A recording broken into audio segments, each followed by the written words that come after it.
Hi friends, welcome back to the channel life with travel tales. So last vlog చూసారు కదా, మేమైతే కంచిలో temples అయితే విజిట్ చేస్తున్నాము. లాస్ట్ వీడియోలో ఒక టెంపుల్ గురించి మీకు చూపించలేదు, అది ఈ వీడియోలో మీకు చూపిస్తాను. చూసి ఎలా ఉందో కింద కామెంట్ చేయండి. మేము ఏకంబరేశ్వర టెంపుల్ నుంచి మా హోటల్ రూమ్కి అయితే వచ్చేసాము బ్యాక్. ఎందుకంటే మా లగేజ్ అది కూడా ఉంది. మా లగేజ్ తీసుకొని ఇంకా చెక్అవుట్ టైం కూడా అయిపోయింది, ఆల్మోస్ట్ 11:30 అనమాట. అండ్ లగేజ్ తీసుకొని మేమైతే నెక్స్ట్ వేరే ప్లేస్ చూద్దామని చెప్పేసి బయలుదేరాము. ఇది ఒక మినీ వ్యాన్, ఆటోలాగే ఉంటుంది. అండ్ మేము మా హోటల్ రూమ్ నుంచి ఈ టెంపుల్ వచ్చేసి ఆల్మోస్ట్ ఒక 2 కిలోమీటర్స్ అనమాట.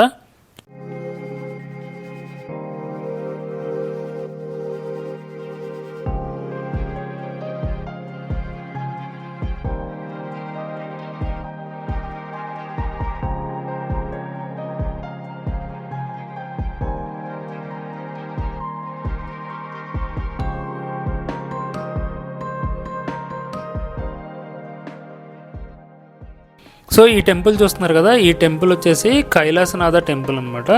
ఇది వచ్చేసి చెన్నై నుంచి 72 కిలోమీటర్స్ ఉంటుంది. చాలా ఏన్షియంట్ అనమాట. అండ్ ఈ టెంపుల్ మీకు one of the oldest temples కాంచీలోనే కాదు, మొత్తం టోటల్ తమిళనాడులోనే.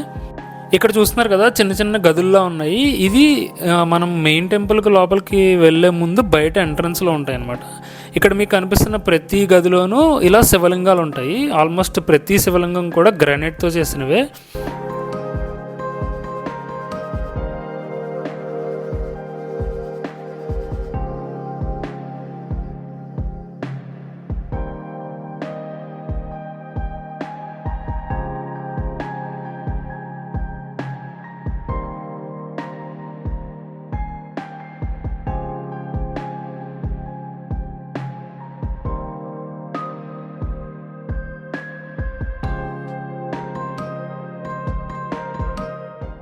మేము ఈ టెంపుల్ రీచ్ అయ్యేసరికి 12:30 అయిపోవడం వల్ల ఆల్రెడీ గేట్స్ అన్నీ క్లోజ్ చేశారు. ఇక్కడ ఒక ఆవిడ ఉంటే ఆవిడని చాలా రిక్వెస్ట్ చేసాము, మేము చాలా లాంగ్ నుంచి వచ్చాము, మళ్ళీ మేము ఈ టెంపుల్ని చూడడానికి అవ్వదు, వెళ్ళిపోతాము అని చెప్తే ఆవిడ మా రిక్వెస్ట్ని యాక్సెప్ట్ చేసి టెంపుల్ గేట్ అయితే తెరిచారు. జస్ట్ చూసి వెళ్ళిపోతాము వెంటనే అంటే. ఈ టెంపుల్ చూస్తున్నారు కదా లోపల ఎలా ఉందో. ఆల్మోస్ట్ చాలా మటుకు వాల్స్ మీద ఉన్న బొమ్మలు కానీ ఆర్కిటెక్చర్ కానీ చాలా మటుకు అన్నీ పాడైపోయి ఉన్నాయి కదా. ఎందుకంటే ఈ టెంపుల్ చాలా పాతదనమాట.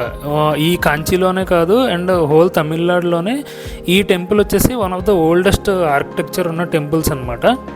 ఈ టెంపుల్ చాలా ఓల్డ్ అని చెప్పాను కదా. ఈ టెంపుల్ వచ్చేసి ఆల్మోస్ట్ 7th సెంచరీ టెంపుల్ అనమాట.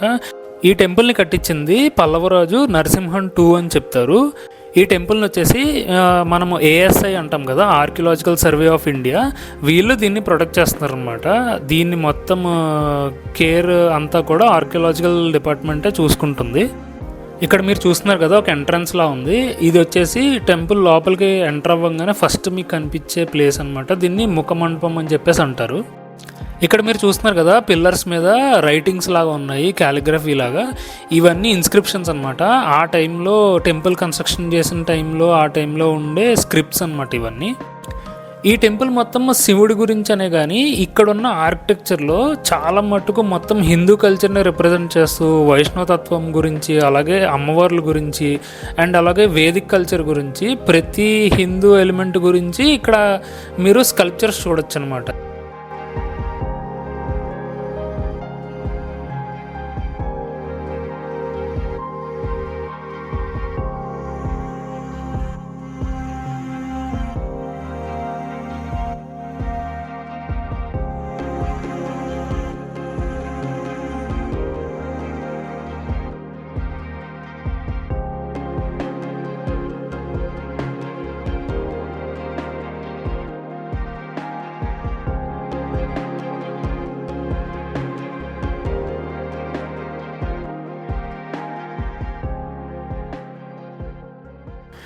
ఈ టెంపుల్ చూస్తున్నారు కదా, చాలా ఓల్డ్ అని చెప్పుకుంటున్నాం కదా.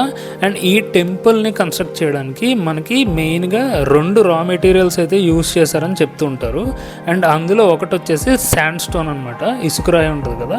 అండ్ ఇంకొకటి వచ్చేసి గ్రనైట్.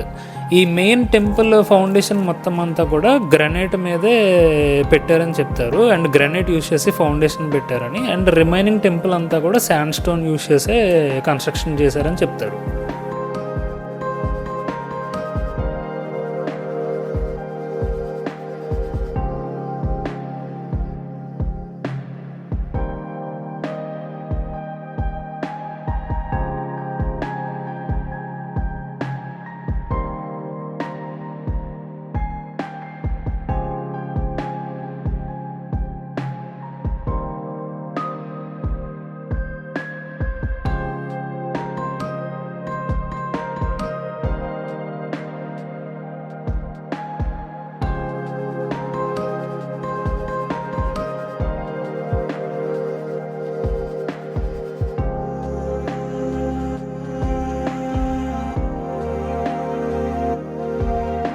ఇక్కడ ఉన్న స్టాట్యూస్ అవి చూసారా ఎంత న్యాచురల్గా చెక్కారో. అండ్ ఈ మొత్తం ఆర్కిటెక్చర్ వచ్చేసి ద్రవిడియన్ ఆర్కిటెక్చర్కి ఒక క్లాసిక్ ఎగ్జాంపుల్. ఇక్కడ ప్రతి చోట చూసారు కదా ఇలా లయన్స్ జంప్ చేస్తున్నట్టు ఉన్నాయి కదా. ఈ స్టైల్ మొత్తం అంతా అప్పుడు ఈ టెంపుల్ని కన్స్ట్రక్షన్ చేసిన రాజు యొక్క స్టైల్ అంటది. ఈ టెంపుల్ మీద ఉన్న స్కల్ప్చర్స్లో చాలా మటుకు మన పౌరాణికాల్లో ఉండే కథల గురించి ఉంటాయన్నమాట.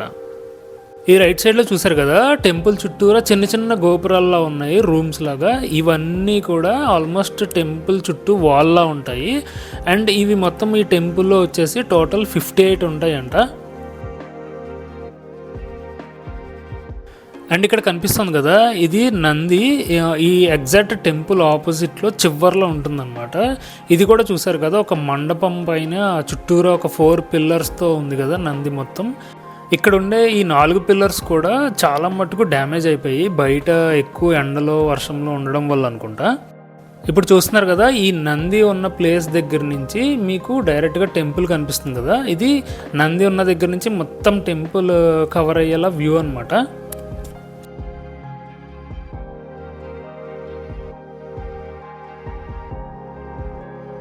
సో కాంచీపురంలోనే one of the ancient temple చూసారు కదా, మీకు ఎలా అనిపించిందో కింద కామెంట్స్లో మెన్షన్ చేయండి. సో మేమైతే ఇంకా టెంపుల్ నుంచి బ్యాక్ కాంప్లెక్స్కి అయితే వచ్చేసి రిటర్న్ చెన్నై అయితే బయలుదేరిపోయాము.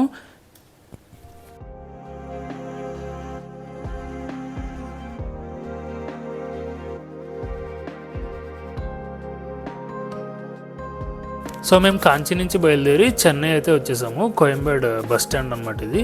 అండ్ ఈ కోయంబేడ్ బస్ స్టాండ్ పక్కనే మనకి కోయంబేడ్ మెట్రో ఉంటుంది, సిఎంబిటి మెట్రో. ఈ మెట్రో క్యాచ్ చేసి మేము ఆల్మోస్ట్ వెళ్ళాల్సిన ఏరియా ఎలీస్ రోడ్ అనమాట. మేము ఉండబోయేది నైట్కి అక్కడే. సో ఎలీస్ రోడ్ దగ్గర ఉన్న మెట్రో స్టేషన్ ఏంటంటే గవర్నమెంట్ ఎస్టేట్ మెట్రో. మాకు వచ్చేసి కోయంబేడ్ మెట్రో నుంచి గవర్నమెంట్ ఎస్టేట్ మెట్రోకి ఆల్మోస్ట్ ఒక హాఫ్ అన్ అవర్ అలా పడుతుంది వెళ్ళడానికి. ఇప్పుడు చూస్తున్నారు కదా ఇదంతా సిఎంబిటి మెట్రో ప్లాట్ఫామ్ అనమాట. కింద అయితే టికెట్స్ తీసుకొని కౌంటర్లో పైకి అయితే రావాలి మెట్రోకి. బ్యాక్ సైడ్ చూసారు కదా మా మెట్రో కూడా వచ్చేసింది. అండ్ మేము ఇంకా రూమ్కి వెళ్ళి రెస్ట్ తీసుకుంటాము. ఇక్కడితో ఈ వీడియో ఎండ్ చేస్తున్నాను. ఈ వ్లాగ్ ఎలా ఉందో కింద కామెంట్ చేయండి. నచ్చితే like, share and subscribe. Next మళ్ళీ ఇంకొక వ్లాగ్తో మీ ముందుకు వస్తాను. Until then keep watching life with travel tiles.